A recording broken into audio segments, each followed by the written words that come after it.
Voltamos com o programa Encontro Marcado, aqui pela sua TV Câmara, canal 4.1. Lembrando que esse programa tem o apoio do jornal Gazeta do Oeste, InfoTV, Zagaia e AIBA. Nós estamos falando hoje com o psiquiatra Francisco Honorato e o psicólogo Tiago Campos. E o nosso tema de hoje é um tema muito importante, que é o suicídio. Tiago, a questão da depressão, que é também um mal, uma doença comum hoje, é também um fator de risco para o suicídio?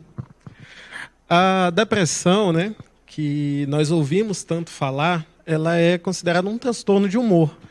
E, como dissemos, os transtornos mentais, eles são altamente preditivos, né? Não quer dizer que todo mundo que tenha vá se suicidar, vá tentar o suicídio. Mas é que, na maioria dos casos, o doutor Francisco Honorato, inclusive, complementou, né, que quase 100% dos casos, a pessoa que tenta o suicídio, ela poderia ter sido ou é diagnosticada com algum transtorno.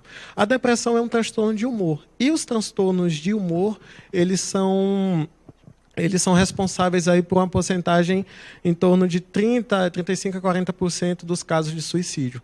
Tem outros transtornos que também fazem parte dessa lista. Mas o que talvez seja mais importante é justamente trazer essa mensagem de que, independente da depressão, de um transtorno bipolar, de qualquer outro tipo de transtorno, há tratamento. E quando a gente recorre ao tratamento adequado, tratamento psiquiátrico, tratamento psicológico, certamente a perspectiva ela passa a retornar à vida dessa pessoa, né? Ainda falando em depressão, doutor, a depressão ela pode evoluir para o quadro de suicídio?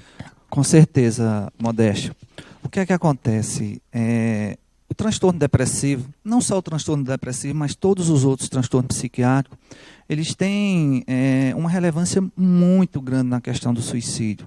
Porque, como eu falei anteriormente, o suicídio ele seria um sinal e um sintoma de um transtorno psiquiátrico. E que quando essa pessoa busca essa ajuda, esse comportamento suicida, esse sinal e sintoma, ele é eliminado. Esse espaço que a TV Câmara está abrindo para a gente, você, Modesto, ele é muito importante. Por quê?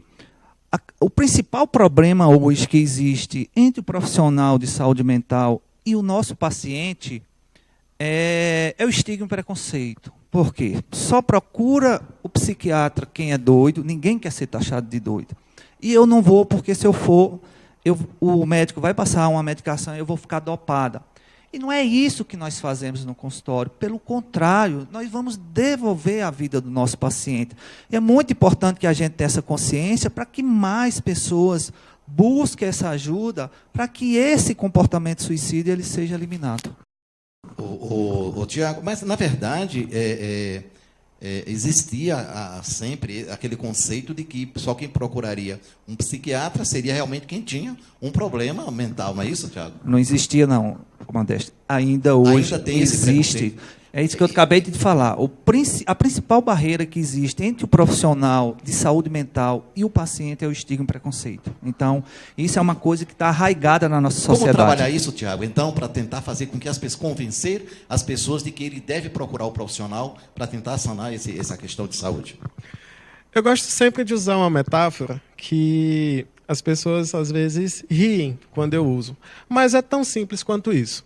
Quando temos um problema no nosso carro, não recorremos ao mecânico?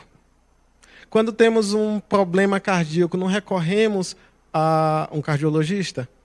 E por que quando não estamos conseguindo lidar com as nossas emoções, quando o nosso sofrimento está tomando conta da nossa vida, o nosso comportamento está alterado, nós não temos mais a mesma energia, a mesma disposição, por que nós nos restringimos e escolhemos não buscar um psicólogo, não buscar um psiquiatra, por achar que isso seria taxado como sendo vergonhoso, né? Então, a maneira de desconstruir esse preconceito é em momentos como esse, quando nós trazemos o conceito de consultório, né, o que fazemos no consultório, e não se difere muito do que estamos fazendo aqui. né? Um olhar específico, especializado, mas que visa, como foi dito, devolver a autoestima, devolver a autonomia dessa pessoa. E isso é feito a partir da própria demanda que ela traz, né? Nós não inventamos nada para pôr na cabeça das pessoas. Nós usamos aquilo que as pessoas já têm como recurso, mas que às vezes está lá esquecido. Com certeza, Tiago. E eu vou mais além ainda. Eu acho que a mídia, de uma maneira geral, ela tem um papel fundamental na quebra desse estigma, desse preconceito. Porque o problema maior é o paciente chegar. Só que quando ele chega, a gente observa hoje na nossa prática diária de consultório, o quanto alivia todo esse sofrimento do paciente. Porque a maioria, Modesto, quando chega lá, chega assustado. Então, muito ansioso por estar indo para um consultório de um psiquiatra. Porque isso está arraigado, como eu falei, na sociedade. Só vai para psiquiatra quem é doido, e eu não vou, porque se eu for, ele vai passar a medicação, eu vou ficar dopado. Mas aí o papel da família não seria importantíssimo nesse caso para tentar quebrar essa resistência? Com certeza seria, mas infelizmente não é. Porque nós temos exemplo no consultório, eu até costumo brincar com meus pacientes, que o paciente começa o acompanhamento e o tratamento e começa a ter uma excelente resposta. E vários familiares em sua volta começam a colocar que ele tem que parar essa medicação, que tem que voltar para o médico para ele trocar a medicação, que essa medicação está fazendo mal. Pelo contrário, o paciente chega no consultório completamente limitado. Com o passar do tempo, ele está tendo a vida dele de volta, só que a medicação começa a incomodar os familiares. Só que o paciente que vai no consultório, que a gente consegue criar esse vínculo, que ele consegue confiar em você, ele não desiste de jeito nenhum do acompanhamento. E aí eu sempre uso que eles falem para ele, se essa medicação estivesse me fazendo mal, era para mim estar piorando. Pelo contrário, hoje eu consigo dormir, eu consigo sair de casa, eu consigo ter uma vida social, eu consigo me alimentar, eu não fico só deitado no quarto 24 horas, mas é uma barreira. E uma das coisas interessantes que eu acho que todo profissional de saúde mental tinha que fazer é levar a família para dentro do consultório. Porque o que é que acontece, gente? O paciente com um transtorno psiquiátrico é um paciente que traz um sofrimento não só para o próprio paciente, mas também para a família. Quando a família chega no consultório, vou dar um exemplo, um surto psicótico, o paciente está dentro de delírio, alucinação, vendo coisa, ouvindo vozes. E se a família não tem entendimento e conhecimento e esclarecimento sobre o que está acontecendo, piora muito mais. E quando esse paciente chega no consultório, junto com a família, que você chama essa família e você conversa sobre o que está acontecendo, fica muito mais leve para todo mundo, porque o ente querido, ele passa a entender e compreender tudo que está acontecendo. E a gente percebe no nosso dia a dia o quanto isso alivia todo o sofrimento num primeiro contato.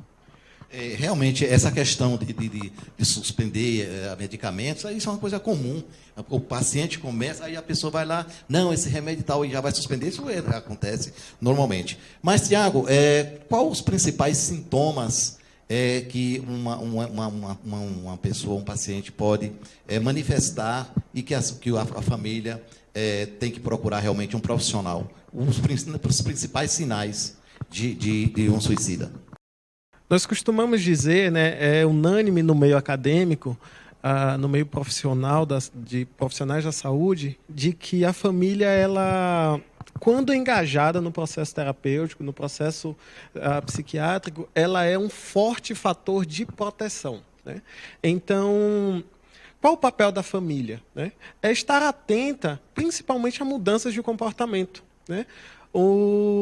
A pessoa, ela começa a se isolar, ela começa a ter um comportamento mais agressivo, mais introspectivo, ela começa a perder o rendimento no trabalho, perder o rendimento na escola, ela começa a deixar de fazer atividades que antes era fonte de um prazer infinito, inesgotável. A pessoa amava fazer uma determinada coisa e hoje já não tem mais tanto gosto por isso. São sinais que a gente precisa ficar atento, né?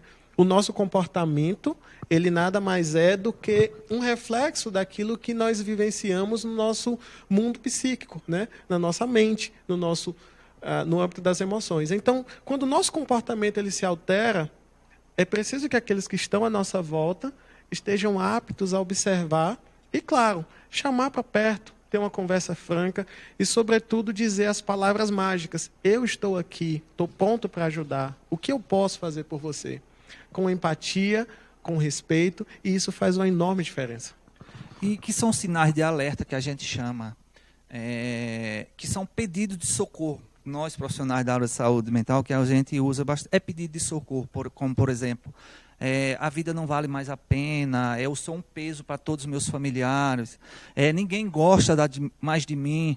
Então, são palavras que, para nós, profissionais da área de saúde mental, que soa como um sinal de alerta. Então, é muito importante que os familiares, as pessoas próximas, comecem a identificar todos esses sinais de alerta para que essa pessoa busque esse acompanhamento, busque essa ajuda.